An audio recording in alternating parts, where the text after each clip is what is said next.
নমস্কাৰ দিনটোৰ শিৰোনামলৈ আপোনাক স্বাগতম ষ্টুডিঅ'ত মই জয়ন্ত মাধৱ গোস্বামী তিনিচুকীয়াত বোমাতংক লেখাপানী ৰাষ্ট্ৰীয় ঘাইপথৰ দলঙত উদ্ধাৰ হয় এটা শক্তিশালী আইডি আৰু তাৰ পিছতে হাহাকাৰ লাগে সমগ্ৰ অঞ্চলটোত কিন্তু কি হ'ল তাৰ পিছত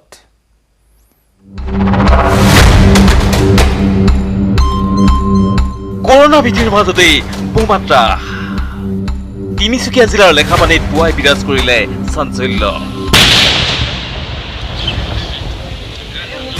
লেখাপানী আৰক্ষী থানাৰ অন্তৰ্গত ৩১৫ নম্বৰ ৰাষ্ট্ৰীয় ঘাইপথত সংলগ্ন এখন পকী দলঙৰ ৰেলিঙত হঠাৎ প্ৰত্যক্ষ গোচৰ হ'ল এটা শক্তিশালী আইডি দলংখনত বোমা থকা বুলি খবৰ ওলোৱাৰ লগে লগে সৃষ্টি হ'ল চাঞ্চল্যৰ ঘটনাস্থলীত উপস্থিত হ'ল সেনাবাহিনীৰ এটা বৃহৎ দল বন্ধ কৰি দিয়া হ'ল পথছোৱাৰ যাতায়াত ব্যৱস্থা আৰু ইয়াৰ পিছতেই দীৰ্ঘ সময় জুৰি সেনা জোৱান আৰু তিনিচুকীয়াৰ ডিভিজনৰ এক বোমা বিশেষজ্ঞৰ দলে আইডিটো নিষ্ক্ৰিয় কৰি দলঙৰ পৰা কিছু নিলগৰ মুকলি পথাৰলৈ নি বিস্ফোৰণ ঘটায় উদ্ধাৰ হোৱা আইডিটোৰ ওজন আছিল প্ৰায় ৩ কিলোগ্ৰাম লক্ষণীয়ভাৱে এই আইডিটো উদ্ধাৰ হোৱাক লৈ কোনো ধৰণৰ মুখ খোলা নাই সেনাবাহিনীয়ে কোনে বোমাটো সংস্থাপন কৰিছিল কাৰ কি উদ্দেশ্য আছিল এই সকলো এতিয়া ৰহস্যৰ আৱৰ্তত দিগপুৰৰ পৰা Rina Kakati Gogoi news ১৮ Assam north East আৰু এক গুৰুত্বপূৰ্ণ খবৰ ৰাজ্যত আজিৰে পৰা আৰম্ভ প্লাজমা থেৰাপিৰে কোভিডৰ চিকিৎসা জিএমচিএইচৰ কোভিড হাস্পতালত মন্ত্ৰী হিমন্ত বিশ্ব শৰ্মাই মুকলি কৰে প্লাজমা থেৰাপি পিপিই কিট পৰিধান কৰি মন্ত্ৰীগৰাকীয়ে জিএমচিএইচত পৰ্যালোচনা কৰে প্লাজমা থেৰাপিৰ সকলো ব্যৱস্থা ৰাজ্যত আজিৰে পৰা আৰম্ভ প্লাজমা থেৰাপিৰে কোভিড চিকিৎসা জিএমচিএইচৰ কোভিড হাস্পতালত মন্ত্ৰী ডক্টৰ হিমন্ত বিশ্ব শৰ্মাই মুকলি কৰে এই প্লাজমা থেৰাপি পিপিই কিট পৰিধান কৰি মন্ত্ৰীগৰাকীয়ে জিএমচিএইচত পৰ্যালোচনা কৰে প্লাজমা থেৰাপিৰ সকলো ব্যৱস্থা ইতিমধ্যে প্লাজমা থেৰাপি কোভিডৰ এক ফলপ্ৰসূ চিকিৎসা হিচাপে গণ্য কৰা হৈছে ইতিমধ্যে দেশৰ কেইবাখনো ৰাজ্যত এই থেৰাপি বলবৎ কৰা হৈছে প্ৰযোজ্য কৰা হৈছে আৰু গুৱাহাটী মহানগৰীতো এই মুহূৰ্তত প্লাজমা থেৰাপি মুকলি কৰিছে জিএমচিএইচৰ কোভিড হাস্পতালত উপস্থিত হৈ স্বাস্থ্যমন্ত্ৰী ডক্টৰ হিমন্ত বিশ্ব শৰ্মা এতিয়া সেইটোৰ যদি এটা নিগেটিভ মিনিং উলিয়াব খোজে তেতিয়া মই এইটোৱে বুজিব লাগিব যে তেওঁলোকৰ মানসিকতা সাধাৰণ মানুহৰ মানসিকতা নহয় এইবোৰ গৱেষণা কৰিবলগীয়া মানসিকতা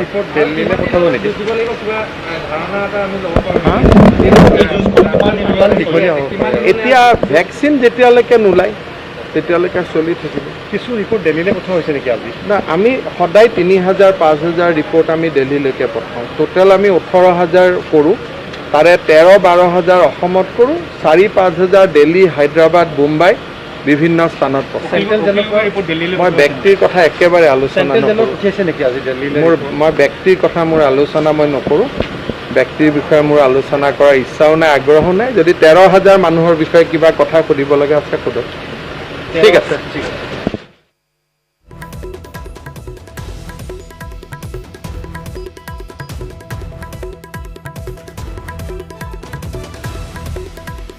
আৰু ৰাজ্যত প্লাজমা থেৰাপি মুকলি কৰিলে স্বাস্থ্যমন্ত্ৰী ডক্টৰ হিমন্ত বিশ্ব শৰ্মাই পাৰ্চনেল প্ৰটেক্টিভ ইকুইপমেণ্ট কিট পৰিধান কৰি মন্ত্ৰীগৰাকীয়ে মুকলি কৰে প্লাজমা থেৰাপি ইতিমধ্যে দেশৰ কেইবাখনো ৰাজ্যত প্লাজমা থেৰাপি প্ৰয়োগ কৰা হৈছে আৰু অৱশেষত গুৱাহাটী মহানগৰীতো আৰম্ভ কৰা হ'ব প্লাজমা থেৰাপি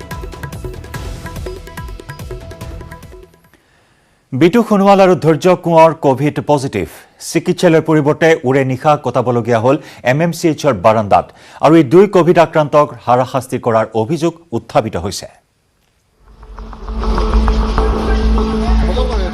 কৃষক মুক্তিৰ নেতা বিটু সোণোৱাল আৰু ধৈৰ্য কোঁৱৰ কোভিড পজিটিভ বিটু সোণোৱাল আৰু ধৈৰ্য কোঁৱৰে চিকিৎসাৰ সলনি উৰে নিশা পাৰ কৰিবলগীয়া হ'ল এমএমচিএইচৰ ৩য় মহলাৰ বাৰাণ্ডাত তাৰ পূৰ্বে ইখনৰ পিছত সিখন হাস্পতাললৈ টনা আজোৰা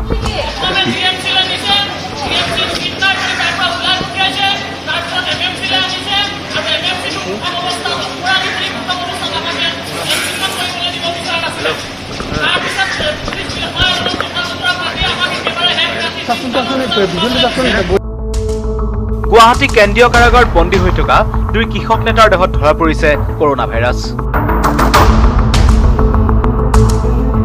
বুধবাৰে দুয়োৰে স্বাব সংগ্ৰহৰ পিছতে ধৰা পৰে কৰোনা ভাইৰাছ।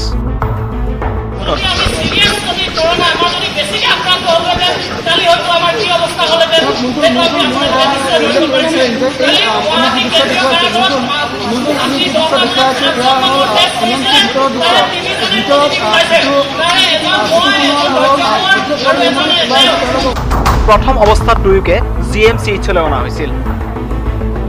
আসন নথকাত সোণাপুৰ কোভিড হাস্পতাললৈ নিয়া হয়। ইয়াতো আসন নথকাত নিয়া হয় MMCHলৈ। তাৰ পিছত MMCHত সুকীয়া আসন নাপায় বাৰাণ্ডাতে চকীত বহিয়েই নিশা কটালে দুই কৃষক নেতাই।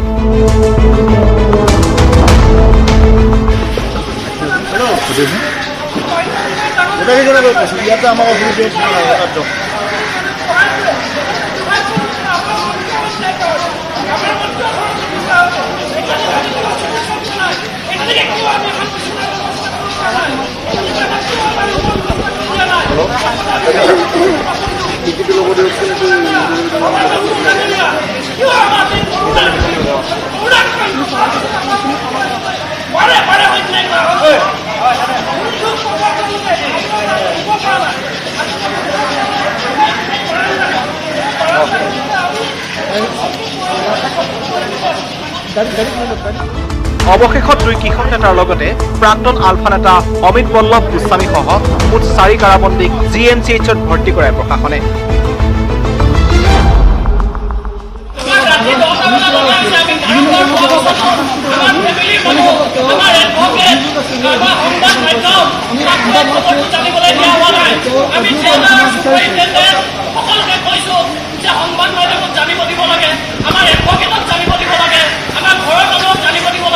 কিন্তু আমাক কাকোৱে খবৰটো জনোৱা হোৱা নাই আৰু ইয়াত আহি দেখিছো যে কৰোনাৰ নামত আমি নিজে যিটো বস্তু ফেচ কৰিছো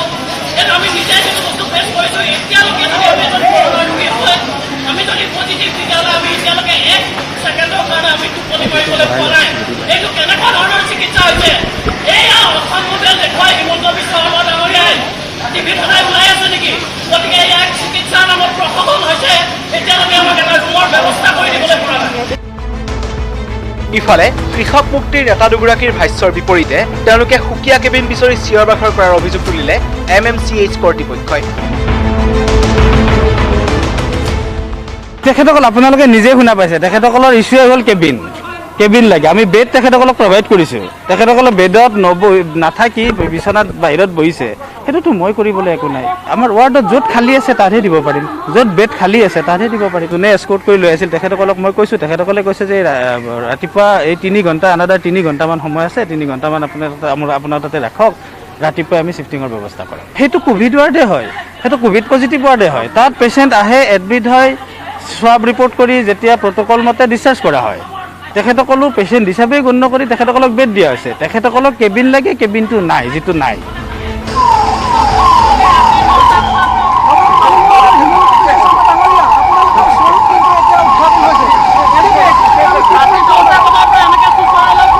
বয়ান ভট্টাচাৰ্যৰ report, news 18 Assam north east.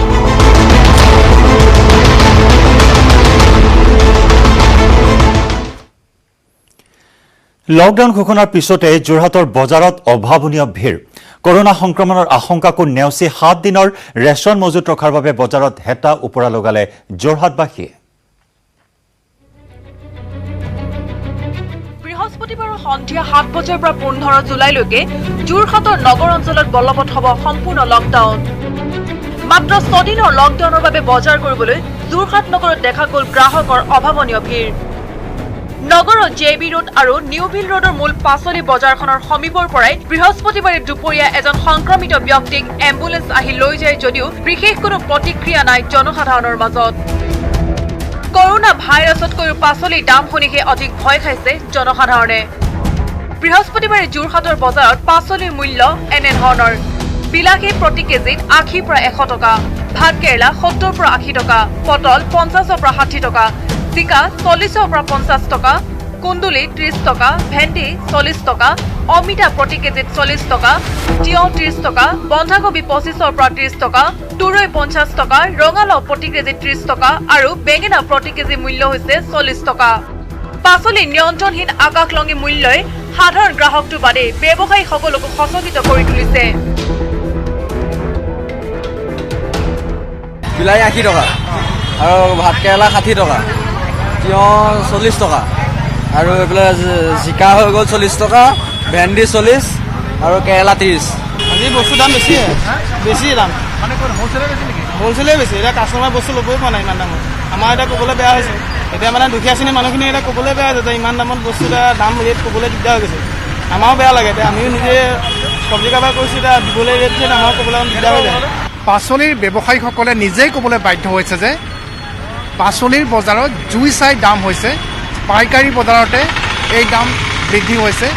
যোৰহাটৰ থলুৱা তথা বাহিৰৰ পৰা অনা পাচলিসমূহৰো আজিৰ তাৰিখত বহুত দাম বৃদ্ধি পাইছে, যাৰ ফলত সৰ্বসাধাৰণ ৰাইজে এই পাচলি অধিক মূল্যত ক্ৰয় কৰিবলৈ সক্ষম হোৱা নাই।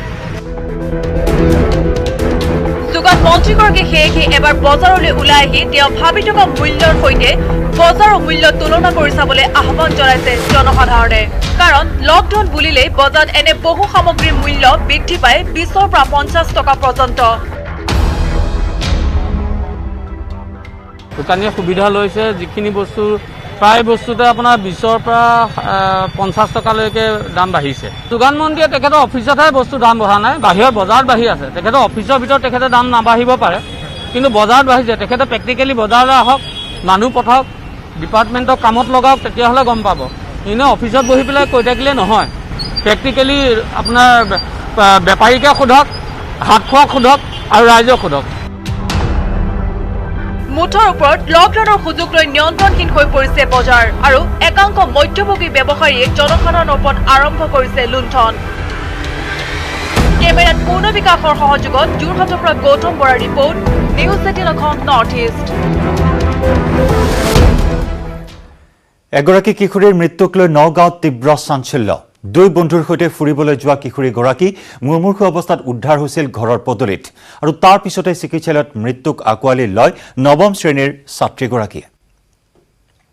মোৰ ছোৱালীজনী আজি মই 3:30 মোৰ লগৰজনীয়ে ফটো দিছে হোৱাটছএপত, আন্টি এইয়া মায়ে ফটো দিছে, তাৰপিছত মানসে কিবা খুৱাইছে।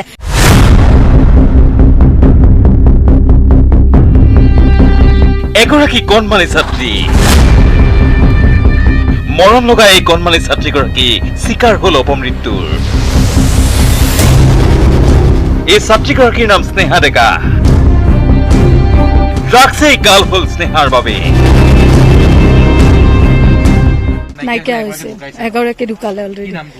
ঢুকুৱাগৰাকীৰ নাম নিকি, স্নেহা, এনে আচল নাম স্নেহা ডেকা, ঘৰত নিকি বুলি ধৰ। 9ত পঢ়ি আছে। মানস নামৰ ল'ৰা, মিলন মানে এইফালে মিলনপুৰ পৰে ন, এইখিনি বৈদ্যটো।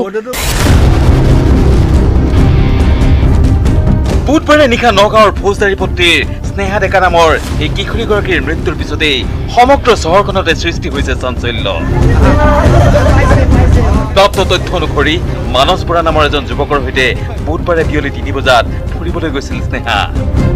লগত আছিল স্নেহাৰ চুবুৰীয়া এগৰাকী কিশোৰী আৰু 2 বন্ধু। এখন চুইফ্ট বাহনত ফুৰিবলৈ যোৱা স্নেহাৰ নিথৰ দেহ নিশা 9 বজাত স্কুটিত অহা 2 যুৱকে ঘৰৰ পদূলিত পেলাই থৈ যায়। পৰিয়ালৰ লোকে মুমূৰ্ষু অৱস্থাত স্নেহাক উদ্ধাৰ কৰি নগাঁও অসামৰিক চিকিৎসালয়ত ভৰ্তি কৰে যদিও চিকিৎসকে ঘোষণা কৰে মৃত বুলি। চিকিৎসকৰ সন্দেহ অত্যাধিক ড্ৰাগছ সেৱনৰ ফলতেই মৃত্যু ঘটিছে স্নেহাৰ। ইফালে এই ঘটনাৰ কিছু সময় পিছতে নগাঁও চহৰৰ হুজগাঁৱত সংজ্ঞাহীন অৱস্থাত উদ্ধাৰ হয় স্নেহাৰ বান্ধৱীগৰাকীও। ইয়াৰ পিছতে পৰিয়ালৰ লোকৰ অভিযোগৰ ভিত্তিত আৰক্ষীয়ে আটক কৰিছে মানস বৰা আৰু লক্ষ্য কমল বৈশ্য নামৰ 2 যুৱকক। কালি মই গালি দিছিলো যে নিতা মোৰ ছোৱালী লগৰজনীক ড্ৰাগছ দিছিলে, বেজি লৈছিলে, কৈছে মোৰ আন্টিয়ে বেজি দিছে। কোনে দিছে? মানসে দিছে। আজি মোৰ ছোৱালীক উঠাই নি? মোৰ ছোৱালী এইবিলাক খাব নাজানে নহয়। মোৰ ছোৱালীজনী আজি মই 3:30 মোৰ লগৰজনীয়ে ফটো দিছে হোৱাটছএপত, আন্টি এইয়া মায়ে ফটো দিছে, তাৰপিছত মানসে কিবা খুৱাইছে। মই লগালগ গ'লোগৈ, বিচাৰি নাপালো মই।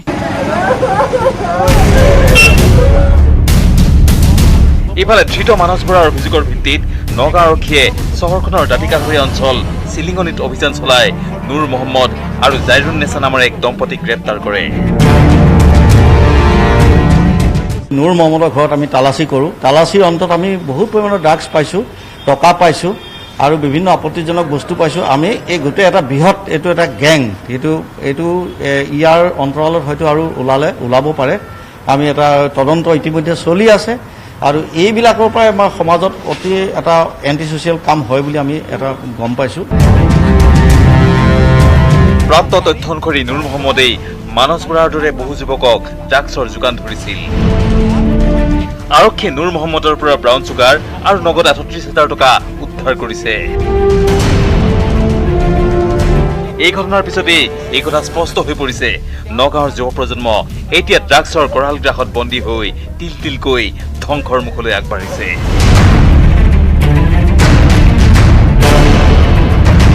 কেমেৰা পাৰ্চন হেমন্তৰ সৈতে নগাঁৱৰ পৰা Nilotpal Bora news 18 Assam north east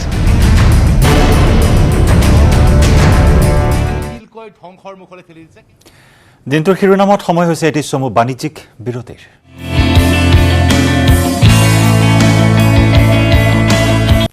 ৰাজ্যত মহামাৰী কৰোনাই প্ৰাণ লৈছে ইজনৰ পিছত সিজনৰ এই পৰ্যন্ত ৰাজ্যত কৰোনাত আক্ৰান্ত হৈ মৃত্যু হৈছে ২৪ জনকৈ লোকৰ সমান্তৰালকৈ দেশত দ্ৰুত গতিত বৃদ্ধি পাইছে কোভিড আক্ৰান্ত হৈ মৃত্যু হোৱা লোকৰ সংখ্যা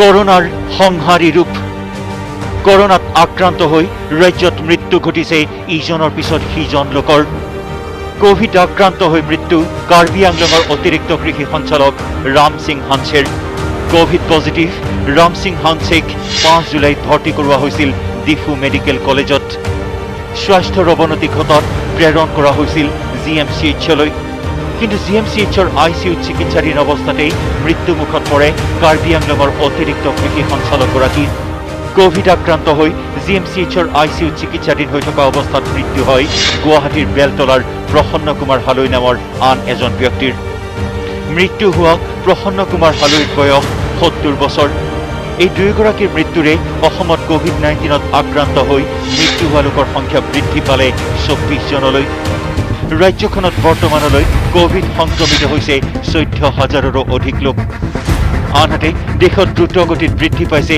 কোভিড আক্ৰান্ত হৈ মৃত্যু হোৱা লোকৰ সংখ্যা কোভিড আক্ৰান্তৰ মৃত্যুৰ সংখ্যাই অতিক্ৰম কৰিলে ২১,০০০ৰ ঘৰ ২৪ ঘণ্টাত ৪৯৩ গৰাকী লোকৰ মৃত্যুৰে মুঠ সংখ্যা হ'লগৈ ২১,১২২ গৰাকী ৪ জুলাইত সৰ্বাধিক মৃত্যু ঘটিছিল ৬০৮ জনৰ দেশত কোভিড আক্ৰান্তৰ সংখ্যাই অতিক্ৰম কৰিলে ৭,৬৮,৩০০ ঘৰ বুধবাৰৰ দিনটোত কোভিড আক্ৰান্তৰ সংখ্যাই অভিলেখ গঢ়ি অতিক্ৰম কৰিলে ২৫,০০০ৰ ঘৰ বুধবাৰে মুঠ আক্ৰান্তৰ সংখ্যা ২৫,৫৩০ গৰাকী ক্ৰমাগতভাৱে যোৱা ৬ দিনত ২১,০০০ৰো অধিক লোক কোভিড সংক্ৰমিত ধৰা পৰাৰ লগতে প্ৰতিদিনে মৃত্যু ঘটিছে ৪০০ৰো অধিক লোকৰ দেশৰ সৰ্বাধিক সংক্ৰমিত হোৱা মহাৰাষ্ট্ৰত বুধবাৰে ৬,৬০৩ গৰাকী কোভিড পজিটিভেৰে মুঠ আক্ৰান্তৰ সংখ্যা বৃদ্ধি পালে ২,২৩,৭২৪লৈ দিল্লীতো কোভিড সংক্ৰমিতৰ সংখ্যাই অতিক্ৰম কৰিলে ১ লাখৰ সীমা বুধবাৰৰ দিনটোত ২,০৩৩ জনৰ সংক্ৰমণেৰে মুঠ সংক্ৰমিতৰ সংখ্যা ১,৪০,৮৬৪ এনেকৈ ভাৰতত দিনক দিনে অধিক আগ্ৰাসী হৈ উঠিছে মহামাৰী COVID-19 news desk report news 18 Assam north east breaking news ৰাজ্যত আৰু এজন কৰোনা আক্ৰান্তৰ মৃত্যু এএমচিএইচত মৃত্যু হয় ভৱেন গগৈ নামৰ এজন কোভিড আক্ৰান্তৰ মৃত ভৱেন গগৈৰ ঘৰ চৰাইদেউ জিলাৰ কচু পথাৰত বুধবাৰে এএমচিএইচত ভৰ্তি কৰোৱা হৈছিল ভৱেন গগৈক বহু জটিল ৰোগত আক্ৰান্ত হৈ আছিল ৭২ বছৰীয়া ভৱেন গগৈ ইয়াকে লৈ ৰাজ্যত কোভিড-19ত আক্ৰান্ত হৈ মৃত্যু হোৱা লোকৰ সংখ্যা ২৫ জনলৈ বৃদ্ধি পালে আজিৰ দিনটোত ৩ জনৰ মৃত্যু কোভিড-19ত আক্ৰান্ত হৈ ৰাজ্যত জিএমচিএইচত ২ জন আৰু এএমচিএইচত এজনৰ মৃত্যু শেহতীয়া খবৰ ডিব্ৰুগড়স্থিত এএমচিএইচত মৃত্যু হৈছে ভৱেন গগৈ নামৰ এজন কোভিড আক্ৰান্তৰ মৃত ভৱেন গগৈৰ ঘৰ চৰাইদেউ জিলাৰ কচু পথাৰত বুধবাৰে এএমচিএইচত ভৰ্তি কৰোৱা হৈছিল ভৱেন গগৈক কেইবাটাও জটিল ৰোগত আক্ৰান্ত হৈ আছিল ৭২ বছৰীয়া ভৱেন গগৈ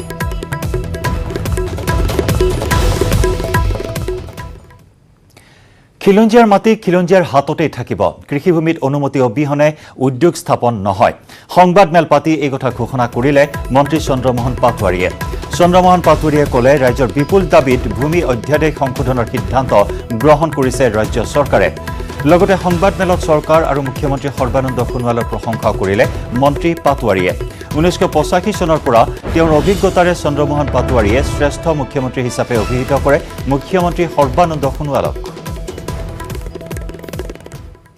1985 চনৰ পৰা মোৰ যিটো অভিজ্ঞতা এই অভিজ্ঞতাৰ পৰা মই এটা কথাই ক'ম যে বৰ্তমান আজি ৰাজ্যখনত আমাৰ মুখ্যমন্ত্ৰী সৰ্বানন্দ সোণোৱাল ডাঙৰীয়াই মুখ্যমন্ত্ৰী হিচাপে তেওঁ ৰাজ্যখন অসমৰ খিলঞ্জীয়া জনসাধাৰণৰ স্বাৰ্থত অসমৰ খিলঞ্জীয়াৰ জাতি মাটি ভেটি সুৰক্ষা স্বাৰ্থত তেওঁ যেনেদৰে কাম কৰিছে গতিকে 85 চনৰ পৰা আজিৰ দিনটোলৈকে হোৱা অভিজ্ঞতাৰ পৰা মই ক'ম যে বিগত দিনত যিমান মোৰ অভিজ্ঞতা আছে বিভিন্ন মুখ্যমন্ত্ৰীৰ লগত কাম কৰাৰ অভিজ্ঞতা গতিকে সৰ্বানন্দ সোণোৱাল ডাঙৰীয়া এজন আজিৰ দিনটোলৈকে মই কাম কৰা মুখ্যমন্ত্ৰীসকলৰ ভিতৰত এজন শ্ৰেষ্ঠ মুখ্যমন্ত্ৰী এইখিনি কথা মই ক'ম আৰু তেখেতৰ নেতৃত্বত মই দৃঢ়তাৰে পুনৰ ক'ম যে অসমৰ ভেটি মাটি জাতি সুৰক্ষিত হ'ব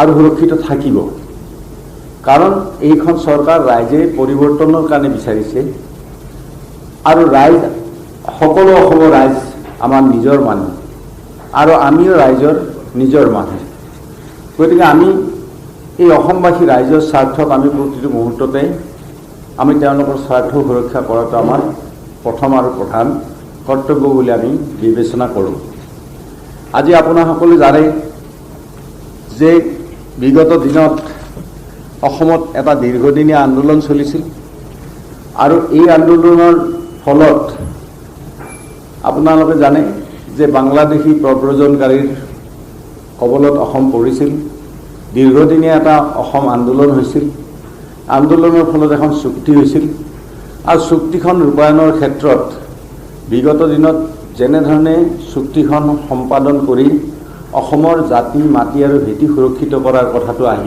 কৰিব লাগিছিল তো সেইখিনি আগৰ ময়ো মন্ত্ৰী আছিলোঁ তাৰ ব্যৰ্থতাৰ ভাগ ময়ো ল'ম নিশ্চয় মই নকওঁ যে মই মন্ত্ৰী হৈ থকা অৱস্থাত মই সেই সময়ত কৰিছিলোঁ নে নাই কিন্তু বৰ্তমান মুখ্যমন্ত্ৰী ডাঙৰীয়াই এই অসম চুক্তি ৰূপায়ণৰ ক্ষেত্ৰত অসমৰ জাতি মাটি ভেটি সুৰক্ষিত কৰি বাংলাদেশী প্ৰব্ৰজন বন্ধ কৰাৰ ক্ষেত্ৰত মুখ্যমন্ত্ৰী ডাঙৰীয়াই যি বলিষ্ঠ পদক্ষেপ লৈছে অসম চুক্তি ৰূপায়ণৰ ক্ষেত্ৰত গতিকে এই কথাখিনি আমি অসমৰ সকলো ৰাইজৰে জ্ঞাত আৰু আমি এই কথাখিনি পুনৰবাৰ দোহাৰিছোঁ আজি অসম চুক্তি বিভাগটো মুখ্যমন্ত্ৰী ডাঙৰীয়াই নিজৰ হাতত ৰাখিছে আৰু অসম চুক্তি বিভাগ আজি নতুনকৈ বিল্ডিং বনাই অসম আৰক্ষী লকআপত কয়দি নহয় দমে দমে পাচলি লকডাউনৰ সময়ত লকআপত অপৰাধীৰ ঠাই লৈছে পাচলিয়ে কিন্তু ক'ত দমদম শাক পাচলি ৰঙালাও বন্ধাকবি তিতা কেৰেলা ভাত কেৰেলা বিলাহী বেঙেনা ভোল কলডিলৰ পৰা আদা নহৰু কাজি নেমুলৈ ঘাঁহ খাই আছে পাচলিৰে আছে শাক পাচলি জোখা দগা পাল্লাও গুৱাহাটীত এতিয়া লকডাউন বন্ধ শাক পাচলিৰ বজাৰ এনে মহঙা দিনত ইমানবোৰ শাক পাচলি ক'ত শাক পাচলিৰ বাহাৰ দেখি এয়া পিছে কোনো শাক পাচলিৰ দোকান বুলি ভুল নকৰিব শাক পাচলিৰ সৈতে তৰ্জু থাকিলেও এয়া কোনো দোকানৰ দৃশ্য নহয় এখন আৰক্ষী চকীৰ দৃশ্য হয় গুৱাহাটীৰ এখন আৰক্ষী চকীত এতিয়া আছামী নাই হাজতিও আছে কেৱল পাচিয়ে পাচিয়ে শাক পাচলি অপৰাধীৰ বিপৰীতে বশিষ্ঠ মন্দিৰ আৰক্ষী চকীত জমা হৈছে অঞ্চলটোত অবৈধভাৱে বহা ব্যৱসায়ীৰ পৰা জব্দ কৰি অনা শাক পাচলি গুৱাহাটীত এসপ্তাহ লকডাউনৰ অন্তত জনসাধাৰণৰ সুবিধাৰ বাবেই কিছু পৰিমাণে শিথিল কৰি দিয়া হৈছে লকডাউন পিছে লকডাউনৰ শিথিলতাৰ সুযোগ ল'লে এছাম সুযোগ সন্ধানী ব্যৱসায়ীয়ে প্ৰান্তে প্ৰান্তে অবৈধভাৱে বহিল বজাৰ অত্যধিক দামত বিক্ৰী কৰিলে শাক পাচলি সামাজিক ব্যৱধান নামানি শাক পাচলি ক্ৰয় কৰিবলৈ ওলাই আহিল বহুজন আৰু অবৈধ বজাৰ তথা সামাজিক ব্যৱধান নমনা স্থানত চলিল আৰক্ষীৰ অভিযান লকডাউনৰ চলি থকাৰ অৱস্থাত দুষ্কৃতিকাৰী বুলিয়ে ক'ব লাগিব অবৈধভাৱে তেওঁলোকে পদপথত মানে চব্জি বজাৰ মেলিছে আৰু বিভিন্ন ধৰণৰ লোক আহি চব্জি বিক্ৰয়ৰ কাৰণে লোক জমা হৈছে গতিকে আমি এইখিনি সম্পূৰ্ণ ছত্ৰভংগ দিছোঁ আৰু যিসমূহ কেঁচা শাক চব্জি আছিল এইবিলাক আমি জব্দ কৰিছোঁ বিভাগীয় মন্ত্ৰীৰ তৎপৰতাত বশিষ্ঠ মন্দিৰ আৰক্ষী পহৰা চকীয়ে অতি স্পৰ্শকাতৰ অঞ্চল হিচাপে বিবেচিত নতুন বজাৰৰ পৰা জব্দ কৰিলে বহু পৰিমাণৰ শাক পাচলি, যাৰ বাবে বশিষ্ঠ মন্দিৰ আৰক্ষী চকীত এতিয়া অপৰাধীৰ বিপৰীতে ভৰি আছে শাক পাচলিৰে।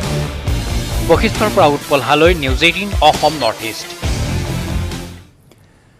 ৰাজ্যৰ কৰোনা সংক্ৰমণৰ অভিকেন্দ্ৰ হৈ পৰিছে গুৱাহাটী। কৰোনা সংক্ৰমণৰ আশংকাত কামৰূপ মহানগৰ জিলাৰ সৈতে বন্ধ কৰি দিয়া হৈছে কেইবাখনো জিলাৰ যাতায়াত। কেৱল সিমানেই নহয়, জিলাই জিলাই ঘোষণা কৰা হৈছে সম্পূৰ্ণ লকডাউন।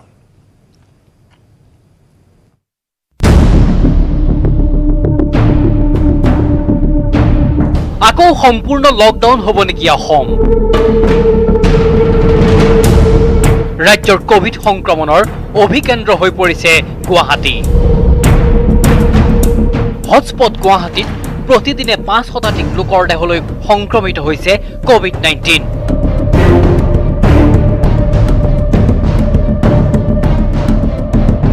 যাৰ বাবে 29 জুনৰে পৰা 2 সপ্তাহলৈ গুৱাহাটীত চলি আছে লকডাউন। কিন্তু লকডাউনৰ সময়ছোৱাতো হ্ৰাস পোৱা নাই কোভিড সংক্ৰমণৰ সংখ্যা। চৰ্চা চলিছে পুনৰ বৃদ্ধি পাব পাৰে গুৱাহাটীৰ লকডাউন। 2 এদিনতে আহিব লকডাউন বৃদ্ধি হোৱা নোহোৱাৰ উত্তৰ। কেৱল গুৱাহাটীতে নহয়, কোভিড সংক্ৰমণ ৰোধৰ বাবে ৰাজ্যৰ ভিন্ন প্ৰান্তত দিয়া হৈছে লকডাউন। ধুবুৰীত বুধবাৰে নিশাৰে পৰা 16 জুলাইলৈ আংশিক লকডাউন। বন্ধ আছে দৈনিক বজাৰ, সাপ্তাহিক হাট বজাৰ, অটো ৰিক্সা, ৰিক্সাৰ লগতে সৰু যান বাহনৰ চলাচল। যান বাহনৰ পৰা আৰম্ভ কৰি যি অটো ই ৰিক্সা ইত্যাদি বন্ধ আছে, কিন্তু বৰ্তমানে ডাঙৰ বাছ আচলতে আন্তঃজিলা যিসমূহ বাছ সেৱা চলে সেই বাছ বৰ্তমানে সেৱা চলি আছে। লগতে পুনৰ উল্লেখ কৰিছোঁ, যিখিনি অত্যাৱশ্যকীয় সামগ্ৰী সেৱাৰ কাৰণে যিখিনি কাৰ্যালয় প্ৰয়োজন সেই কাৰ্যালয়খিনি খোলা আছে আৰু বেংক খোলা আছে। একেদৰে বুধবাৰৰ পৰা পশ্চিম কাৰ্বি আংলঙত আৰম্ভ হৈছে সম্পূৰ্ণ লকডাউন। 15 জুলাইলৈ বলবৎ থাকিব পশ্চিম কাৰ্বি আংলঙৰ সম্পূৰ্ণ লকডাউন। সন্ধ্যা 7 বজাৰে পৰা যোৰহাট আৰু গোলাঘাটতো সম্পূৰ্ণ লকডাউন। যোৰহাটত 7 দিনৰ বাবে সম্পূৰ্ণ লকডাউন দিয়াৰ বিপৰীতে গোলাঘাটত 9 দিনৰ বাবে অৰ্থাৎ 17 জুলাইলৈ দিয়া হৈছে লকডাউন। সম্পূৰ্ণ লকডাউনৰ সময়ত যান বাহনৰ চলাচল বন্ধ থকাৰ লগতে বন্ধ থাকিব ব্যৱসায়িক প্ৰতিষ্ঠান, চৰকাৰী বেচৰকাৰী কাৰ্যালয়সমূহ। লকডাউন ভংগকাৰীৰ বিৰুদ্ধে কঠোৰ ব্যৱস্থা গ্ৰহণ কৰিব প্ৰশাসনে। নিশ্চয়কৈ ৰাজ্যত গণসংক্ৰমণৰ প্ৰতি লক্ষ্য ৰাখি ৰাজ্যৰ কেইবাখনো জিলাৰ লগতে দৰং জিলা আৰু কামৰূপ জিলাৰ যি আহ-যাহ ইতিমধ্যে বন্ধ কৰি দিছে। যিহেতু গুৱাহাটী মহানগৰীত যি হাৰত কোভিড ৰোগীৰ সংখ্যা বৃদ্ধি পাইছে, গুৱাহাটী মহানগৰ আৰু দৰং জিলাৰ মাজত যোগাযোগ ব্যৱস্থা মানে যিসকলৰ ব্যক্তিৰ যাতায়াতটো আমি বন্ধ ৰাখিছোঁ। মঙলদৈ জিলালৈ গুৱাহাটীৰ পৰা যাতায়াত সম্পূৰ্ণ বন্ধ। এয়া আছিল শেহতীয়া সংযোজন। ইয়াৰ পূৰ্বে কৰোনাৰ হটস্পট গুৱাহাটীৰ পৰা কোভিড সংক্ৰমণ ৰোধৰ বাবে 10খন জিলাই গুৱাহাটীৰে যাতায়াত সম্পূৰ্ণ বন্ধ কৰি দিছিল। তিনিচুকীয়া, ডিব্ৰুগড়, মৰিগাঁও, নগাঁও, কোকৰাঝাৰ, শোণিতপুৰ, বিশ্বনাথ, নলবাৰী, বৰপেটা আৰু দক্ষিণ শালমৰা। এই তালিকাত মঙলদৈ সংযোজন ঘটি বৃদ্ধি পালে 11খন জিলালৈ।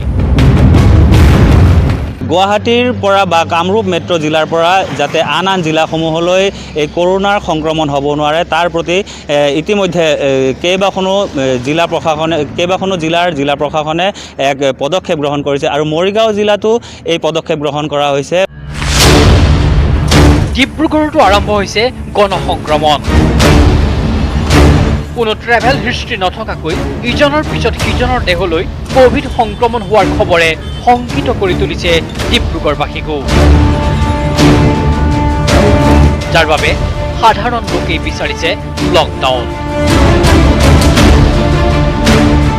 আমিতো লকডাউন দিলে ভালেই পাওঁ। ক'বলৈ গ'লে লকডাউন দিলেতো সাধাৰণ মানুহৰ বহুত প্ৰব্লেম হৈ আছে। কিছু শিথিল কৰি ধৰক মানে কি দিব লাগে লকডাউনটো। ৰাইজৰ কাৰণে যে যিটো কষ্ট হৈছে নহয়, লকডাউনটো একদম মাস্ক হ'ব লাগে। এনেদৰে ৰাজ্যৰ ভিন্ন প্ৰান্তত এতিয়া লকডাউন, শতাধিক কণ্টেইনমেণ্ট জোন। ৰাজ্যজুৰি অব্যাহত আছে সপ্তাহান্তিক লকডাউন। সন্ধ্যা 7 বজাৰ পৰা পুৱা 7 বজালৈ সান্ধ্য আইন আছেই। এনে পৰিস্থিতিৰ পৰিপ্ৰেক্ষিতত স্বাভাৱিকতে প্ৰশ্ন উঠিছে, আকৌ সম্পূৰ্ণ লকডাউনৰ দিশে আগবাঢ়িছে নেকি অসম?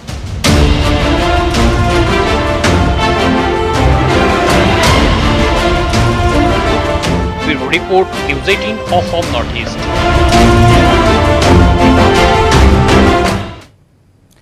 পৰৱৰ্তী অংশলৈ যোৱাৰ পূৰ্বে দিনটোৰ শিৰোনামত লৈছো ক্ষন্তেক সময়ৰ বাবে আন এটি বিৰতি। অৱশেষত মধ্যপ্ৰদেশ আৰক্ষীৰ জালত পৰিল কানপুৰ কাণ্ডৰ খলনায়ক বিকাশ দুবে। মধ্যপ্ৰদেশৰ উজ্জয়িনীৰ পৰা গ্ৰেপ্তাৰ কৰা হয় গেংষ্টাৰটোক। কানপুৰৰ 8জন আৰক্ষীক গুলীয়াই হত্যা কৰিছিল গেংষ্টাৰ বিকাশ দুবে।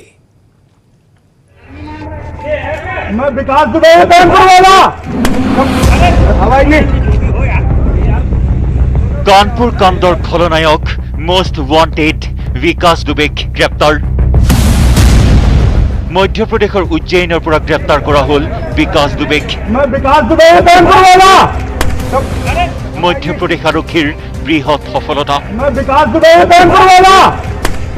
প্ৰায় এসপ্তাহ ধৰি উত্তৰ প্ৰদেশ আৰক্ষীৰ চকুত ধূলি দি পলাই ফুৰিছিল বিকাশ। ঘনে ঘনে সলাইছিল স্থান।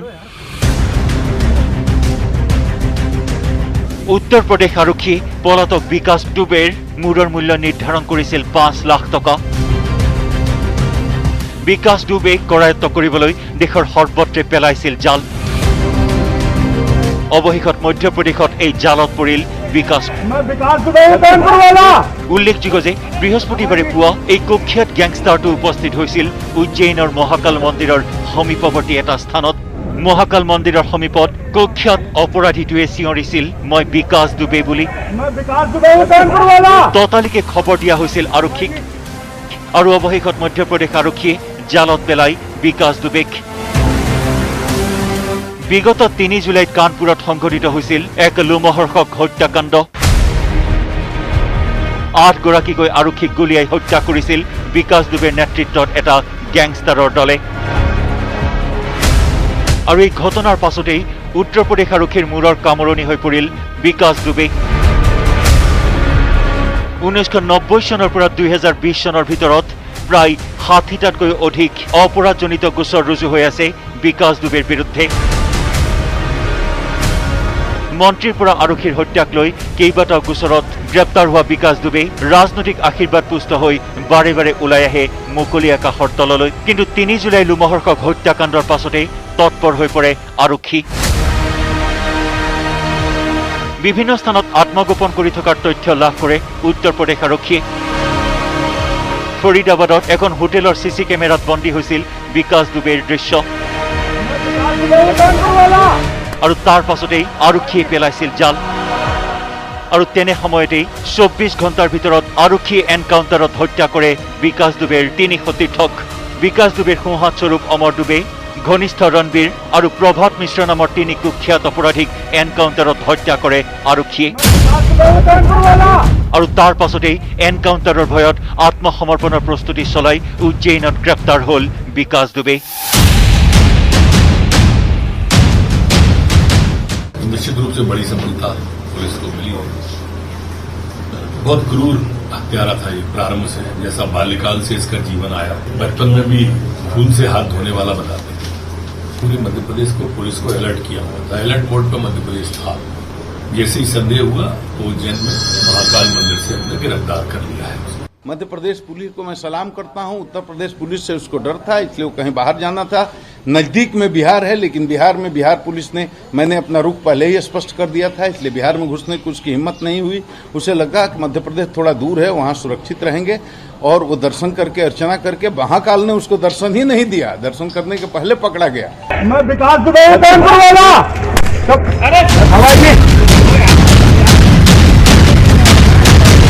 ইতিমধ্যে মধ্যপ্ৰদেশ আৰক্ষীয়ে কানপুৰ আৰক্ষীক সমজাই দিয়ে গেংষ্টাৰ ডন কানপুৰ কাণ্ডৰ খলনায়ক বিকাশ দুবেক।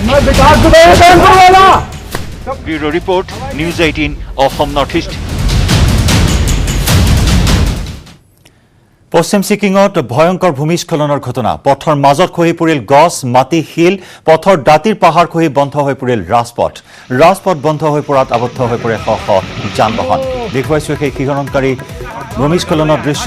পাহাৰৰ মাজত এনেদৰে খহি পৰিল, পথৰ মাজত খহি পৰিল পাহাৰৰ গছ, মাটি, শিল আৰু পথৰ দাঁতিত পাহাৰ খহি বন্ধ হৈ পৰিল ৰাজপথ। ৰাজপথেৰে চলাচল বন্ধ হৈ পৰিল যান বাহনৰ। বহু যান বাহন আবদ্ধ হৈ পৰিল এই পথছোৱাত।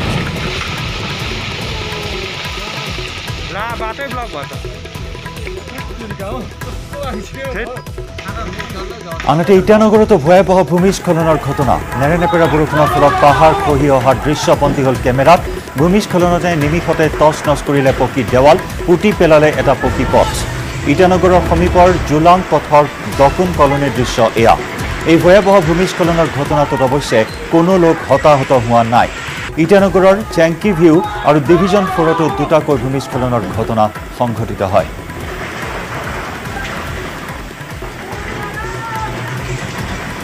এই মুহূৰ্তে ভূমিস্খলনৰ শিহৰণকাৰী দৃশ্য আপুনি প্ৰত্যক্ষ কৰিছে। টিভিৰ সোঁপিনে এয়া পশ্চিম ছিকিমৰ দৃশ্য। পাহাৰৰ পৰা মাটি, শিল, গছ বাগৰি আবদ্ধ হৈ পৰিল ৰাজপথ, বন্ধ হৈ পৰিল যাতায়াত। আনহাতে বাওঁপিনে আপুনি প্ৰত্যক্ষ কৰিছে অৰুণাচলৰ দৃশ্য। অৰুণাচলৰ কেইবা স্থানত সংঘটিত হৈছে ভয়ংকৰ ভূমিস্খলন। নেৰানেপেৰা বৰষুণৰ বাবে ঠায়ে ঠায়ে সংঘটিত হৈছে ভূমিস্খলনৰ ঘটনা।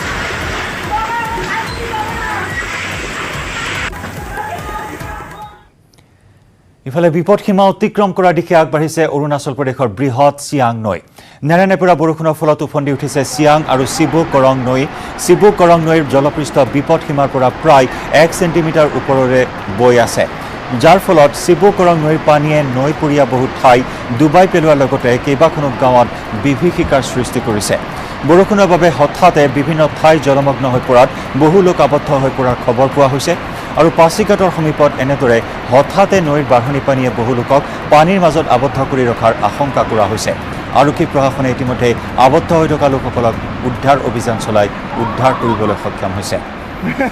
উদ্ধাৰ অভিযানৰ কিছু দৃশ্য আমি দেখুৱাইছোঁ। পাছিঘাটত এনেদৰে অতি বিপদজনকভাৱে উদ্ধাৰ কৰা হৈছে বানত আবদ্ধ হৈ থকা লোকসকলক।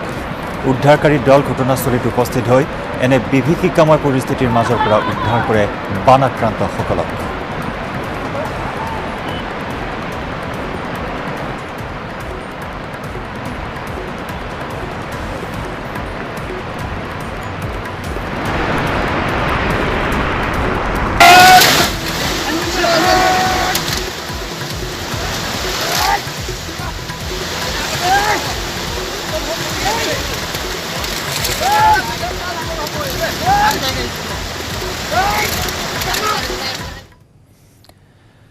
নিৰ্জন মৰিশালীত এগৰাকী মহিলা। দেশত লকডাউন ঘোষণা কৰাৰে পৰা ঘন অৰণ্যৰ মাজত জীৱন যাপন কৰিছে এই মহিলাগৰাকীয়ে। কিন্তু কিয়?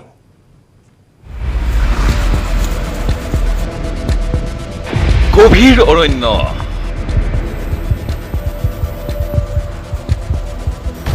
অৰণ্যৰ ভিতৰত এখন শ্মশান। শ্মশানৰ ভিতৰত এটা জিৰণি কোঠা। আৰু এই জিৰণি কোঠাতেই দীৰ্ঘদিন ধৰি অকলশৰে বাস কৰি আহিছে এগৰাকী মহিলাই। লকডাউনৰ সময়ৰ পৰাই এই জিৰণি কোঠাটোত বাস কৰি আহিছে এইগৰাকী মহিলাই। কিন্তু কিয় মহিলাগৰাকীয়ে বাছি লৈছে একাকী জীৱন? চাগে এতিয়া মই এতিয়া ক'ব নোৱাৰো, মই নিজকে গম নাপাওঁ। 2 মাহমান হ'ব কৈছে, চাগে 2 মাহ 3 মাহ হৈছে নেকি। ওচৰ চুবুৰীয়া মানুহে জানিব আৰু। আপুনি ৰাতি হাতী আহিলে ভয় নালাগে আপোনাৰ? নালাগে, লাগে লাগিলে কি হ'ব, চাই হৈ থাকো আৰু। অঞ্চলটোত বন্য হস্তীও কৰে সঘন বিচৰণ।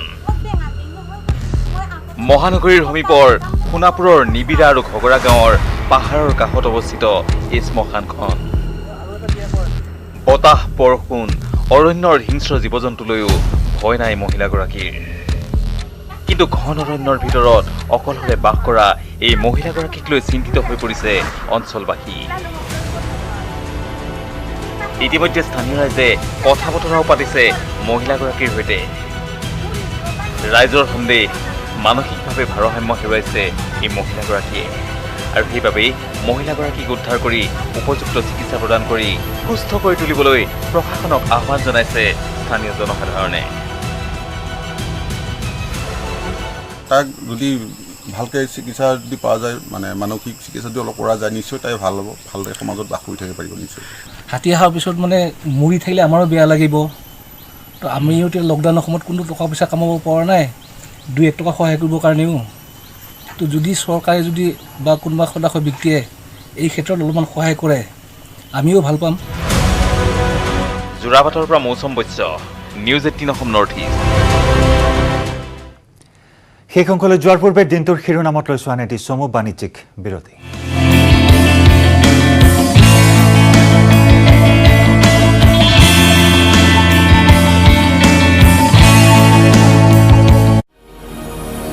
Coronavirus se dunia 26 states, 1200 plus reporters, 66.9 crore viewers. India's largest news network, News 18 Network.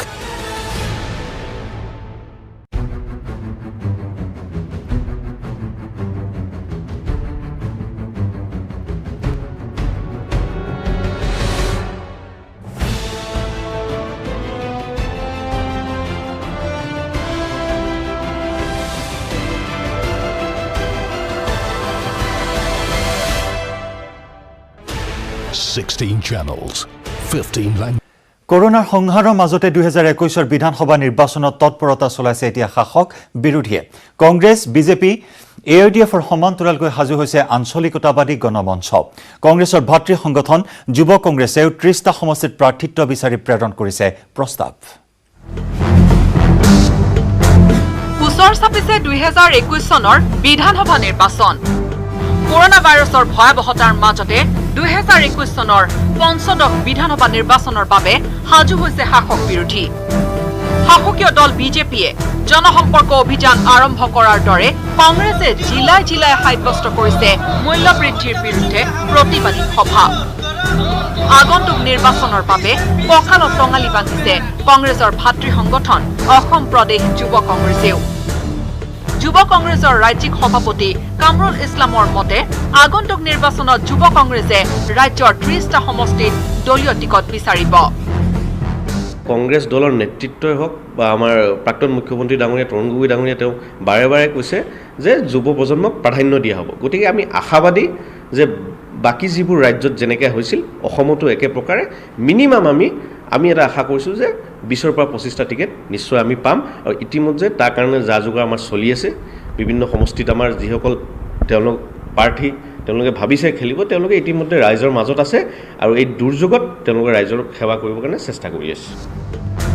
প্ৰদেশ কংগ্ৰেছৰ সূত্ৰৰ পৰা জানিব পৰা মতে অসম প্ৰদেশ যুৱ কংগ্ৰেছৰ সভাপতি কামৰুল ইছলামে আলকাপুৰ সমষ্টিৰ পৰা নিৰ্বাচনত অৱতীৰ্ণ হ'ব। অংকিতা দত্তই পুনৰবাৰ আমগুৰি সমষ্টিৰ পৰা প্ৰাৰ্থিত্ব পোৱাটো নিশ্চিত।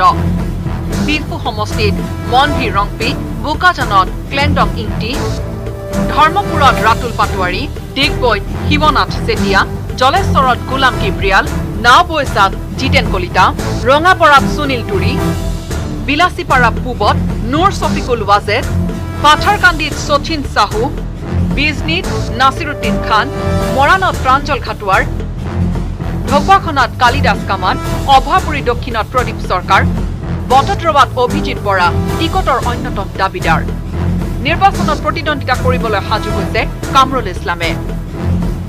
মই ভাবোঁ যে হাইকমাণ্ডে যিটো ডিচিশ্যন ল'ব সেইটোৱে ফাইনেল। আমি হাইকমাণ্ডৰ লগত আছোঁ আৰু তেওঁলোকৰ লগত ইতিমধ্যে কথা অকল মোৰ বুলি নহয়, যুৱ কংগ্ৰেছৰ অকল সভাপতি নহয়, ইয়াত আমাৰ জিলা পৰ্যায়ৰো বহু বিষয়ে আমাৰ এইবাৰ টিকেট তেওঁলোকে টিকেটৰ কাৰণে যা যোগাৰ কৰি আছে আৰু আমি তেওঁলোকৰ কাৰণে ফাইটো দিম আৰু আমি আশাবাদী যে তেওঁলোকেও টিকেট পাম।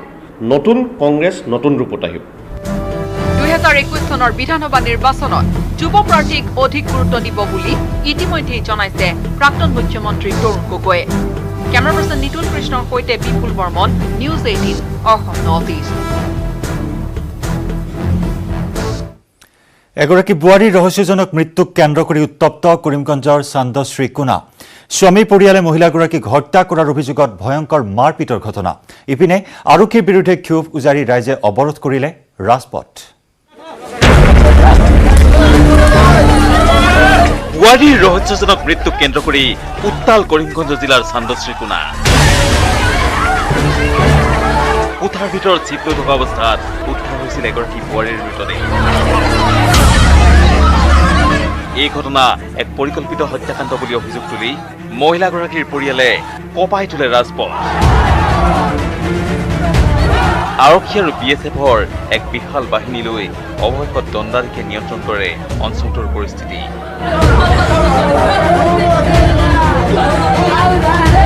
বিগত কিছুমাহ পূৰ্বে কৰিমগঞ্জ জিলাৰ চান্দশ্ৰী কোনাৰ ছাবাত হুছেইনৰ সৈতে বিয়াত বহিছিল নিহত মহিলা মমতা বেগম। বিয়াৰ দুমাহ পিছতেই কৰ্মসূত্ৰে স্বামী ছাবাত গুচি গৈছিল ছৌদি আৰৱলৈ। ইয়াৰ পিছতেই বুধবাৰে বিয়লি ভাগত মমতাৰ আত্মহত্যাৰ খবৰ প্ৰকাশ কৰে পৰিয়ালটোৱে। কিন্তু মমতাৰ মৃতদেহ পৰ্যবেক্ষণ কৰি এই কাণ্ড যে পৰিকল্পিত হত্যাকাণ্ড এই অভিযোগ তোলে মমতাৰ পৰিয়ালে। মমতা বেগম করো তারা পিছে দরজা লক করে তারা মারছে, বাস লাগাইছে কি জানে না। আমরা আইসি আইয়া দেখছি দরজা লক করা, বললাম দরজা খুলে, তারা দরজা খুলে না। 22-23 বছৰৰ মহিলা এগৰাকীয়ে ছুইচাইড কৰিলে। তাত আহি আমি এতিয়া এনকেজ কৰিলোঁ। এনকেজ কৰি এতিয়া ফেমিলি মেম্বাৰ যে ক্লেইম কৰি আছে যে হেৰিও হ'ব পাৰে। এতিয়া পষ্টমৰ্টমলৈ পঠাইছোঁ আমি। পষ্টমৰ্টমটো কৰাৰ পিছতহে পুলিচ ইনভেষ্টিগেশ্যন চলিব। ইয়াকে লৈ উত্তপ্ত পৰিস্থিতিৰ সৃষ্টি হয় অঞ্চলটো। সংঘটিত হয় দুই পক্ষৰ মাজত হতাহতি।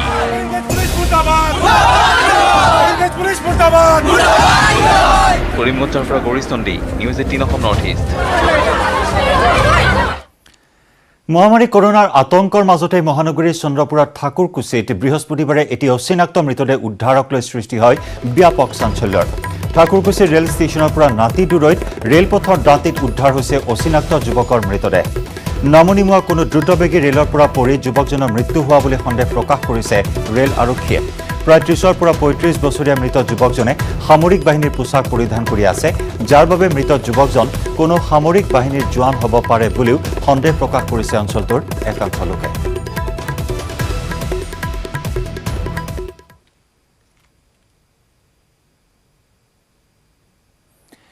কাৰাবন্দী কৃষক নেতা অখিল গগৈ কোভিড পজিটিভ, এই আশংকা সকলোৰে।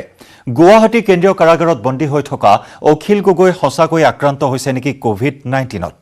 এই ৰিপৰ্ট আগবঢ়াই দিনটোৰ শিৰোনামৰ পৰা বিদায় লৈছো। নমস্কাৰ।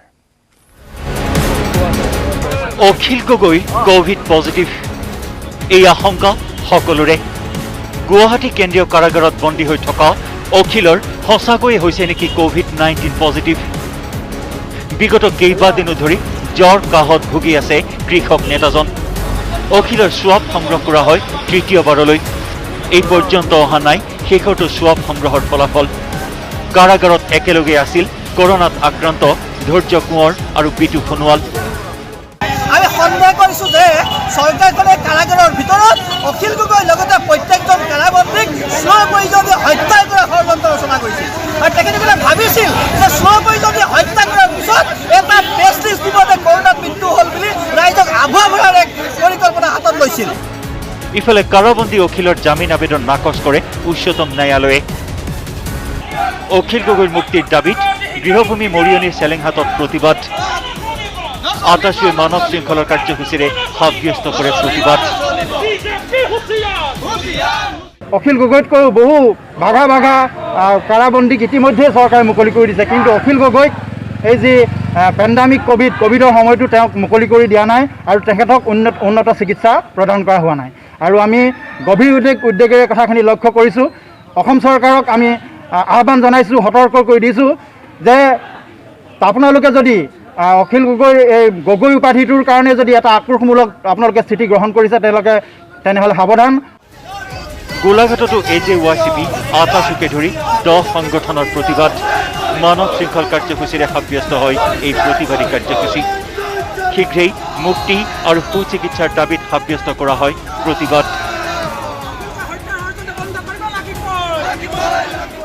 অখিল গগৈৰ লগতে সতীৰ্থসকলক কৰোণাৰ অচিলালৈ হত্যা ষড়যন্ত্ৰ ৰচনা কৰিছে, এয়া আমাৰ স্পষ্ট অভিযোগ।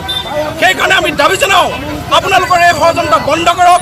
অখিল গগৈৰ লগতে সতীৰ্থসকলক মুক্তি দিয়ক আৰু যিমান কা বিৰোধী নেতৃত্ব আছে, কা বিৰোধী নেতা আছে, কা বিৰোধী সংগ্ৰামী আছে, সকলোকে মুক্তি দিয়ক। হাওড়াঘাটত সন্মিলিত কাৰ্বি আংলং জিলা ছাত্ৰ পৰিষদৰ ধৰ্মঘট। কৃষক নেতাগৰাকীক শীঘ্ৰেই মুক্তি নিদিলে তীব্ৰ আন্দোলনৰ হুংকাৰ। কৃষক নেতা অখিল গগৈ তেওঁৰ লগত থকা ধৈৰ্য কৰাসকলক সকলোকে বিনা চৰ্তে অতি সোনকালে তেওঁলোকক জেলৰ পৰা মুক্তি কৰিব লাগে। তেওঁক অতি সোনকালে ভাল চিকিৎসা প্ৰদান কৰিব লাগে, নহ'লে অন্যথা ভৱিষ্যতে আমি জংগী আন্দোলন গঢ়ি তুলিবলৈ বাধ্য হ'ম। Bureau report, news 18 Assam north east.